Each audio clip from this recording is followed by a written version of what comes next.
I am outside a courthouse in Orange County, and it's going to be one of the most emotional days of my life. But I need to give you a little backstory to what we're doing here. It all started in a dance class where this girl caught my eye, and eventually I built up the courage to ask her out on a date, and luckily she said yes. The date was a terrible disaster. First of all, my car broke down, so we decided to ride bikes to a pho restaurant, but I had these really fancy road bikes and I had forgotten to show her how to unclip her feet from the special pedals. So at a stoplight, she fell over. I mean, completely sideways, right into a bush. So we're having dinner at this pho restaurant, one of her knees totally bruised and bleeding. And during our conversation, I come to find out that she had adoptive siblings in her family, which was super neat because I had an adoptive sibling. And both of us shared this future dream of having a family made up of adopted kiddos and biological kiddos, and so I was completely in love. The night had finally taken a turn for the better, and then we started to ride bikes back to my house. And no joke, she got her foot stuck in the pedals again and fell completely sideways, busting open her other knee. The bright side of the situation was, while I cleaned up her knees with rubbing alcohol, I got to hold her hand and help ease the sting. And a few years later, I got to ask for her hand in marriage. And we threw an incredible backyard wedding, and that was the very beginning of our family.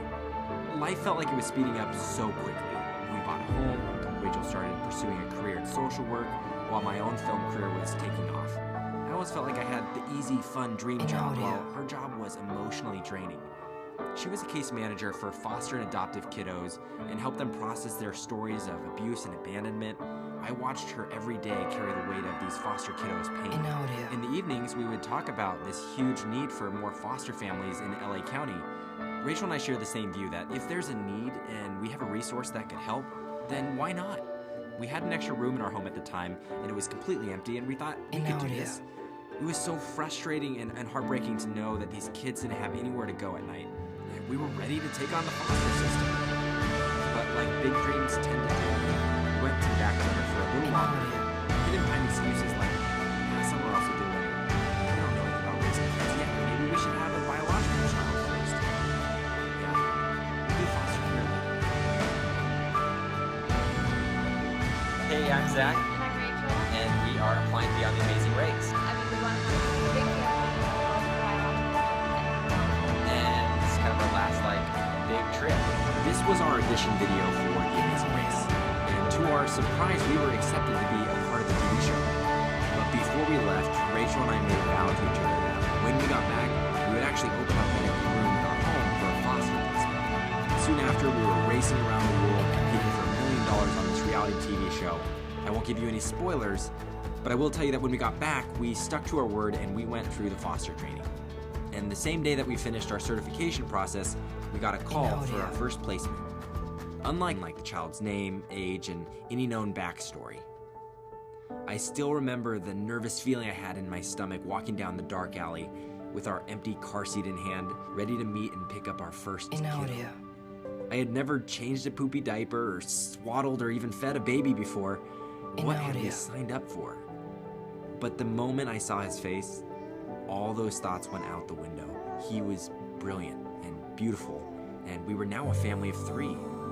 And we did all the stuff regular families do. Morning walks, strolls at the beach, dinner in the park, extra cups of coffee. And we put all of our love into this little guy for 6 months, and then we got a call that he was going home. We were on the one hand joyful that he could go back to a healed family, but we were sure gonna miss him. And what happened that same week, some call destiny, fate, I call God. Another kiddo was born who we had yet to meet. His name was Mason. He stayed in the hospital for the first month of his life because he was born prematurely, and we got to meet him when he was 7 weeks old. I took this video the very first time I met Mason. My hand was almost bigger than his entire body. But boy, did he grow up quick. Look at that little face. How can you not love that little Asian face? Oh. And before we knew it, he was walking. He was full of energy and life. We had our hands full. And that's when everything changed.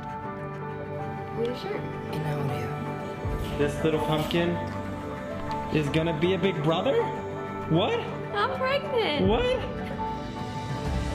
Oh my gosh. Those 9 months flew by.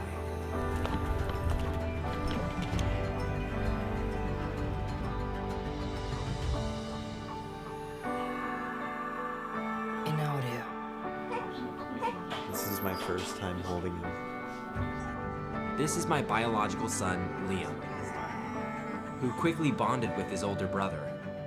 A brother who was about to stay in our family forever. Mason, tomorrow you're gonna be adopted. I am outside a courthouse. It's gonna be one of the most emotional days of my life. Congratulations.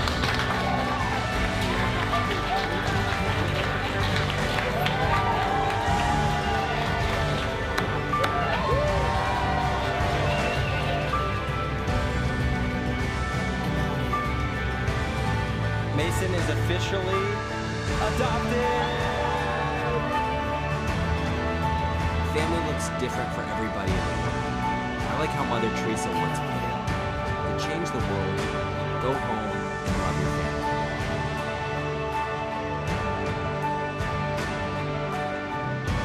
I don't know exactly what my family's gonna look like in the future, but I do have a feeling this is just the beginning.